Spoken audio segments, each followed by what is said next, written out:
तो आइए बात करते हैं युद्ध क्षेत्र की, जिसमें आपको बताएंगे हूती सर्वनाश का ये चतुर्भुज बन रहा है और ये विश्व युद्ध का त्रिकोण बनता हुआ दिख रहा है। लाल सागर में हूती की हिमाकत बढ़ती ही जा रही है। इजराइल अमेरिका के खिलाफ हूती अपने कदम पीछे करने को तैयार नहीं है। हूती के लगातार हमलों से न सिर्फ लाल सागर बल्कि भूमध्य सागर, फारस की खाड़ी और अरब सागर में भी तनाव पसरा है।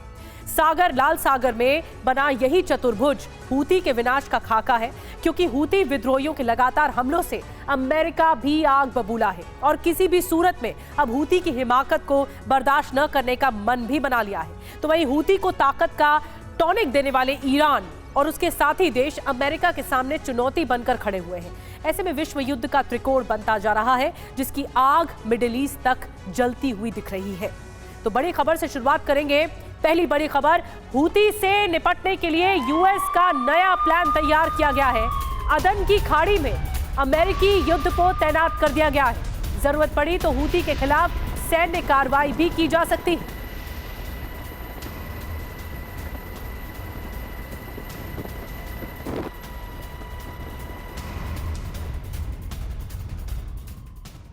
और आइए अब आपको बताते हैं कि हूती विनाश के 5 नए प्लान क्या कुछ हैं। आइजनहावर युद्धपोत अदन की खाड़ी में तैनात हो चुका है। देखिए, बहुत बड़ी बात है अमेरिका एक्टिव कितना है। दूसरी बड़ी बात, हमले न रुके तो यूएस नौसेना करेगी यहीं से ही बड़ा पलटवार। तीसरी बड़ी बात, सहयोगी देशों की मदद से हूती के मंसूबे नाकाम करना। ये 5 प्लान है, नए प्लान जिसके बारे में अब बता रहे हैं। चौथा प्लान, हूती विद्रोहियों के खिलाफ बड़े सैन्य ऑपरेशन का खाका तैयार कर लिया गया है। पांचवी बड़ी बात, ईरान पर दबाव बनाकर हूती को नियंत्रित करना। ये 5 नए प्लान हैं जो अमेरिका इस पर विचार कर रहा है और इन्हीं के जरिए पलटवार किया जा सकता है। इस बीच तनाव के बीच यमन बना रहा है बड़ा प्लान। यमन में लड़ाकों की ट्रेनिंग का वीडियो भी सामने आया है। फायरिंग की ट्रेनिंग लेते दिखे हूती लड़ाके। देखिए, यमन का ये रिबेलियन ग्रुप है, विद्रोहियों का गुट है जिसे हूती विद्रोही कहा जाता है और यहीं से ही लगातार ललकार की जा रही है और इजराइल पर निशाना साधते हुए ये ट्रेनिंग सामने आई है। तनाव के बीच ये नया प्लान बनाने की कोशिश है।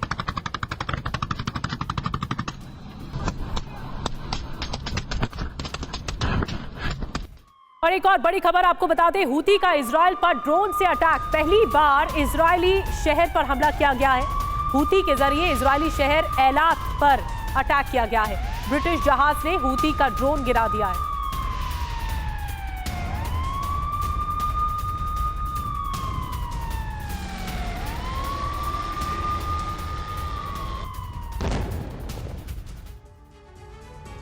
और आपको बता दें कि हूती के बारूद ने लाल सागर का रास्ता बंद कर दिया है। लाल सागर पर कब्जा करने के लिए तैयार बैठे हूती के भीषण हमलों से लाल सागर में ग्लोबल सप्लाई चेन भी टूट चुकी है।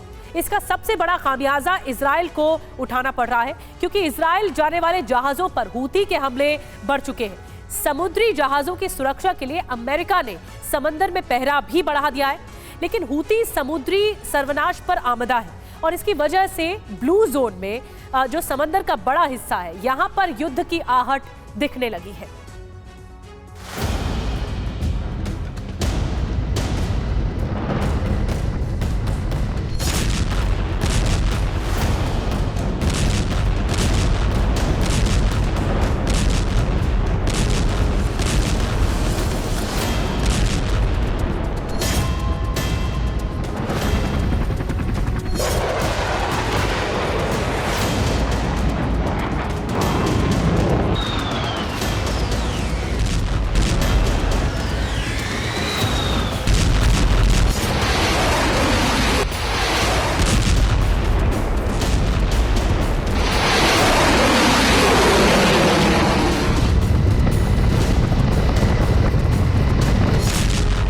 लाल सागर खोल रहा है।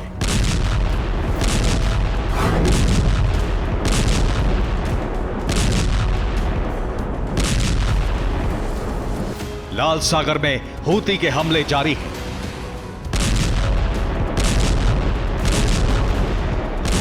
पिछले 48 घंटों में हूती ने लाल सागर में समुद्री जहाजों पर कई बड़े हमले किए हैं। हूती ने लाल सागर में लाइबेरिया से आ रहे जहाज पर हमला किया। जहाज लाइबेरिया से इजराइल जा रहा था। हूती ने जर्मन कंपनी के जहाज पर भी हमले किए। लाल सागर में जर्मन जहाज पर हूती ने बैलिस्टिक मिसाइल से हमले किए। अल जसरा जहाज में हमले के बाद आग लग गई, लेकिन इस हमले में कोई हताहत नहीं हुआ। गौर करने वाली बात यह भी है कि लाल सागर में हूती लड़ाके कार्गो शिप पर हमले करने का वीडियो भी बनाते हैं और फिर उसे जारी करते हैं। रेड सी में हूती के लगातार हमलों से अमेरिका और यूरोप में कोहराम मचा हुआ है। वजह यह है कि पिछले 15 दिनों के अंदर हूती ने लाल सागर में जहाजों पर लगातार बड़े हमले करके इजराइल और हमास की जंग में नई आग भड़का दी है।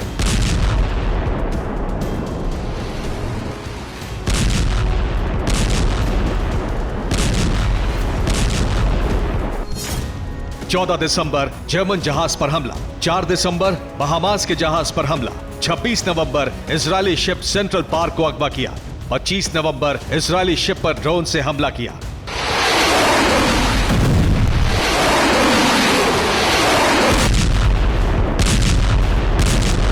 तीन दिन पहले हूती ने लाल सागर में ऑयल टैंकर पर हमला करके अमेरिका को खुली चुनौती दी थी। अगर अमेरिकी वॉरशिप उसे नाकाम नहीं करता तो अब तक लाल सागर में विध्वंस का बवंडर मच गया होता। हूती ने समंदर में हमले तेज करके अपने इरादे जाहिर कर दिए हैं। लाल सागर में बढ़ते हूती के हमलों से ब्लू जोन में बड़ा बवंडर शुरू हो गया।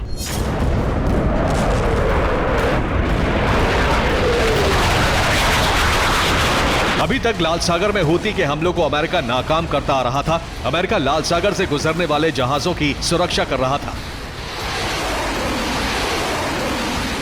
लेकिन लगातार हमलों के बाद अमेरिका ने हूती पर लगाम लगाने के लिए लाल सागर से लेकर भूमध्य सागर तक फंदा तैयार कर लिया है, जिससे हूती के मंसूबे को फेल किया जा सके।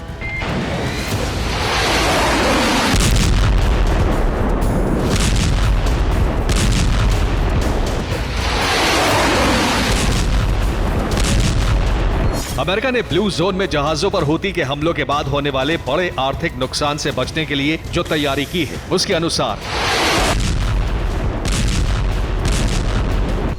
अमेरिका ने भूमध्य सागर में नए एयरक्राफ्ट कैरियर को तैनात रखने का आदेश दिया है। यूएसएस नॉर्मंडी क्रूजर इजराइल के पास ही तैनात रहेगा। यूएसएस जेराल्ड आर फोर्ड पहले से ही भूमध्य सागर में तैनात है। दोनों युद्धपोत लंबे समय तक भूमध्य सागर में तैनात रहेंगे।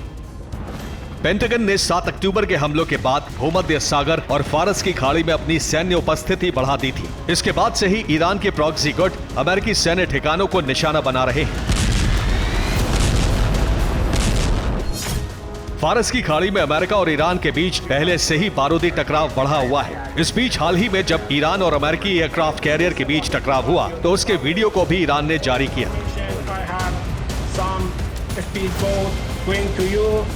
Advise you to keep your helicopter away from my vessel. Over. This is Warship, Coast Warship 5-8, understand all, over. America और ईरान के टकराव से समंदर में महाविध्वंस की आग सुलग उठी है। वहीं हूती के बढ़ते हमलों के डर से ही लाल सागर में जहाजों की आवाजाही रोक दी गई।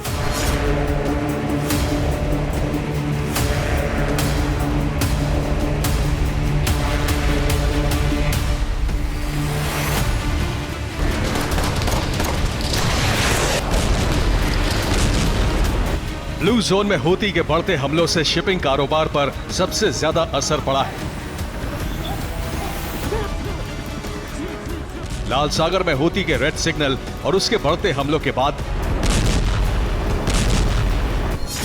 शिपिंग कंपनियों ने रेड सी रूट से इजराइल का कारोबार रोक दिया है। मर्स्क और हपाग लॉयड शिपिंग कंपनी ने रेड सी रूट से शिपिंग रोक दी है। जहाजों को अब पूरे अफ्रीका का चक्कर लगाकर आना पड़ रहा है। इससे जहाजों के परिवहन का समय बढ़ गया है। ट्रांसपोर्ट की लागत भी बढ़ गई है। कंपनियों को इजराइल जाने वाले जहाजों के लिए बीमा की लागत भी बढ़ानी पड़ी है। कुल मिलाकर पहले से ही दबाव में चल रही इजरायली अर्थव्यवस्था पर काफी बोझ बढ़ गया है।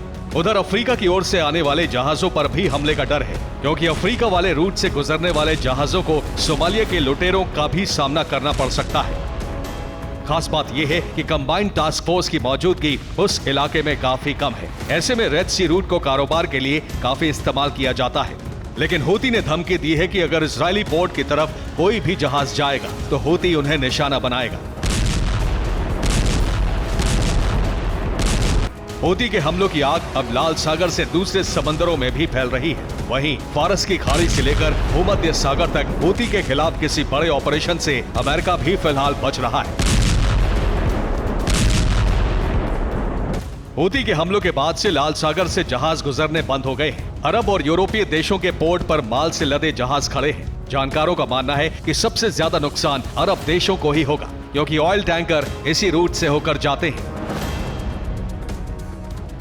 लाल सागर में हूती कब्जा करना चाहता है। अगर ऐसा हुआ तो वो दुनिया को बड़े आर्थिक संकट में डाल सकता है। यही वजह है लाल सागर में टास्क फोर्स की मदद के लिए कई देशों ने अपने जहाज भेजे हैं।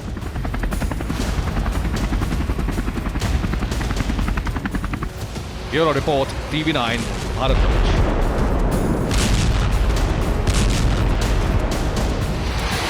और एक और बड़ी खबर, हूती की अमेरिका ने की चौतरफा घेराबंदी। जी हां, हूती के हमलों को रोकने के लिए चारों तरफ से घेरा है। यमन के चारों ओर अमेरिका के विध्वंसक युद्धपोत इस वक्त है। हूती के हमलों को रोकने के लिए चारों ओर से घेरेबंदी की गई है।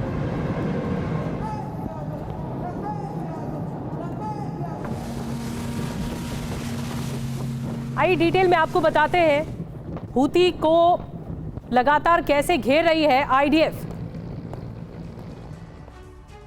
और मिडिल ईस्ट में बढ़े तनाव के बीच अमेरिका ने वहां तैनात अपने युद्धपोत को अभी उसी इलाके में बने रहने का आदेश दिया है। मिडिल ईस्ट में इस समय 19 अमेरिकी युद्धपोत तैनात हैं, जो वहां के खतरे और हूती सर्वनाश का चतुर्भुज तैयार कर रहे हैं। आइए इसकी पूरी डिटेल आपको बताते हैं। देखिए, 7 युद्धपोत पूर्वी भूमध्य सागर में है और 12 युद्धपोत लाल सागर, अरब सागर, फारस की खाड़ी में है। यूएस युद्धपोत की तैनाती क्यों हो रही है, अब आपको बताते हैं। इजराइल हमास जंग से मिडिल ईस्ट में तनाव बढ़ रहा है।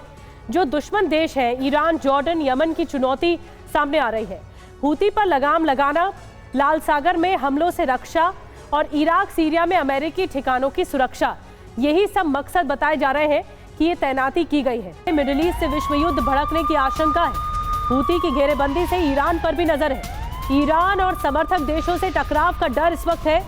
ईरान कर रहा है हूती विद्रोहियों का समर्थन।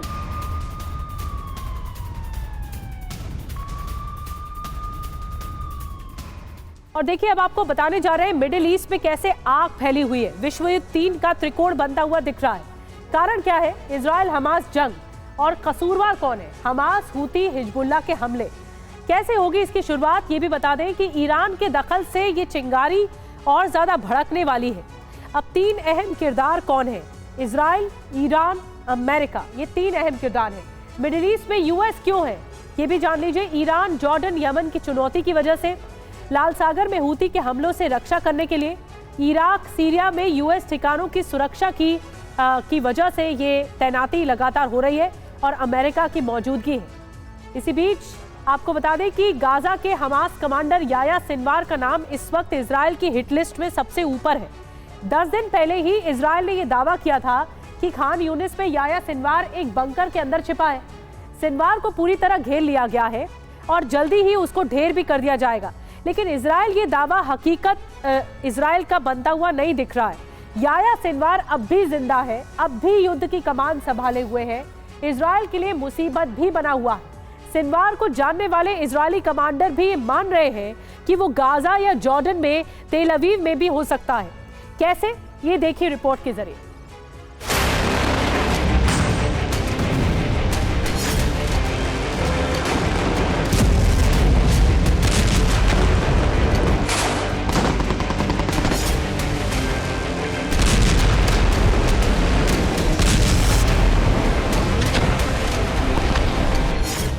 युद्ध जीतने के लिए जितने जरूरी हथियार और सैनिक होते हैं, उससे भी ज्यादा जरूरी होती है लीडरशिप।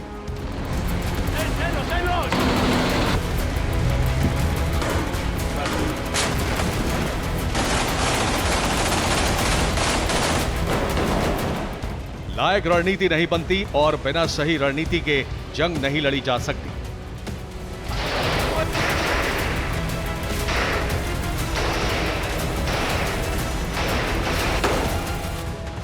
याह्या सिनवार ही वो नाम है जो गाजा में हमास का नेतृत्व है।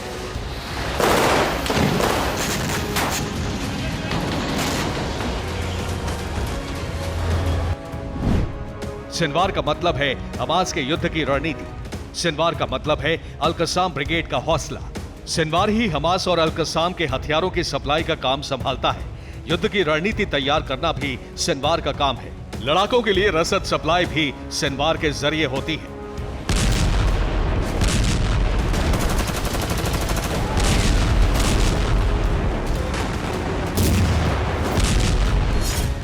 यानी सिनवार की मौत का मतलब होगा एक गोली से हमास की कई विंग का ढेर हो जाना।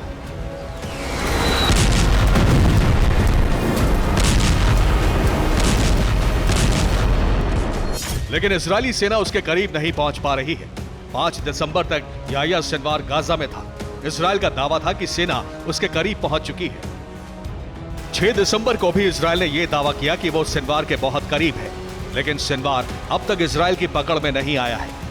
इजरायल के पूर्व सैनिक और शिन बेट यूनिट के कई पूर्व कमांडर ये मानते हैं कि सिनवार गाजा से निकल चुका है। शिन बेट यूनिट के एक पूर्व कमांडर ने कहा है कि सिनवार इजरायल में छिपा हो सकता है। इस कमांडर ने 1982 में सिनवार को गिरफ्तार किया था।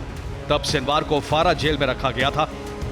सिनवार ने तब कहा था कि उसे आईडीएफ से बचने के लिए इजरायल में छिपना पड़ा तो छिप जाएगा, लेकिन इजरायली जेल में नहीं रहेगा। युद्ध शुरू होने के बाद से यह माना जा रहा है कि सिनवार गाजा में कहीं छिपा है, लेकिन यह भी हो सकता है कि वो तेल अवीव या गाजा के किसी दूसरे शहर में हो। याह्या सिनवार हमास की इंटेलिजेंस विंग में काम कर चुका है। 1982 में इंटेलिजेंस विंग में काम करते हुए वो गिरफ्तार हुआ था।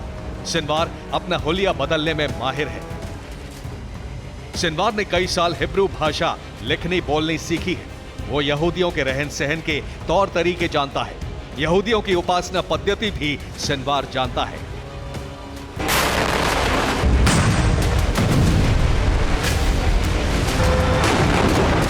यानी सिनवार इजरायल के आम यहूदियों के बीच घुल मिल कर रह सकता है। इसीलिए माना जा रहा है कि वो इजरायल में भी छिपा हो सकता है।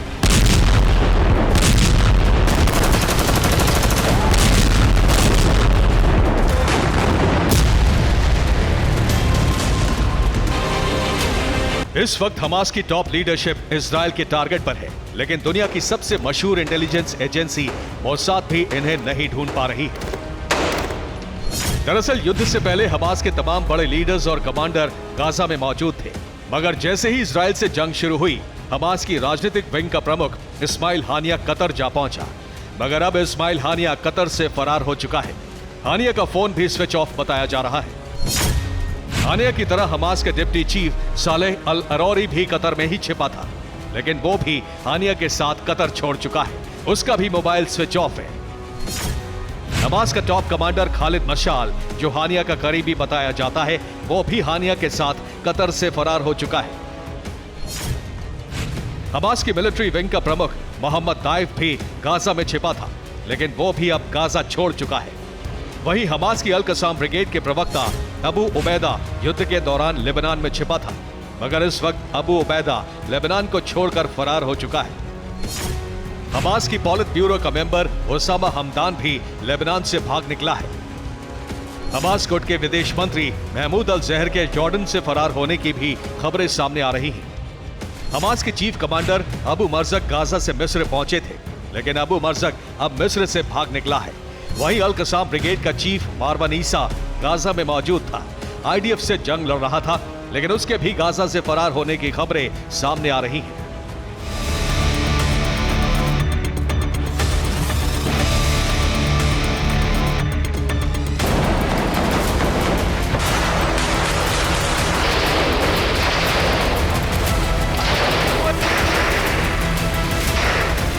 इजरायल पहुंची अमेरिका के एनएसए जेक सलीवन ने भी इजरायल को यही टारगेट दिया है कि युद्ध जल्दी खत्म करने का तरीका हमास की लीडरशिप को खत्म करना होगा, लेकिन अभी तक गाजा कमांडर याह्या सिनवार को ही इजरायल खत्म नहीं कर पाया है।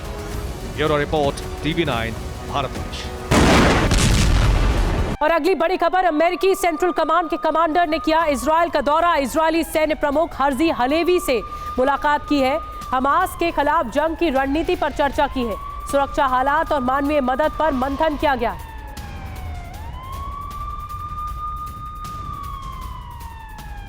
एक और बड़ी खबर, लेबनान पर इजरायल का सबसे बड़ा हमला। लेबनान में 43 किलोमीटर भीतर तक प्रहार किया गया है। लेबनान के रिहायशी इलाकों को निशाना बनाया गया है। लेबनान के उत्तर पूर्व में सिडोन में अटैक हुआ है। 2006 जंग के बाद पहली बार इतना बड़ा अटैक हुआ है।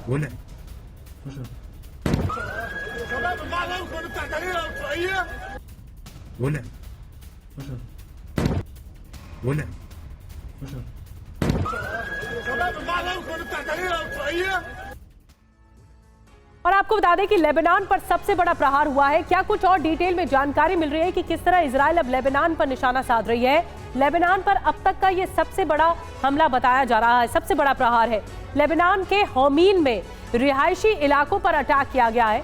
होमीन जगह लेबनान के शहर सिडोन के दक्षिण पूर्व में अटैक किया गया है, जो कि साउथ ईस्ट बताया जा रहा है। 43 किलोमीटर अंदर तक इजराइल ने अटैक किया है। ये पूरा जो लैंड एरिया है, 2006 जंग के बाद पहली बार इतना बड़ा हमला किया गया है इजराइल की ओर से। और ये 2006 में जंग हुई थी लेबनान के साथ।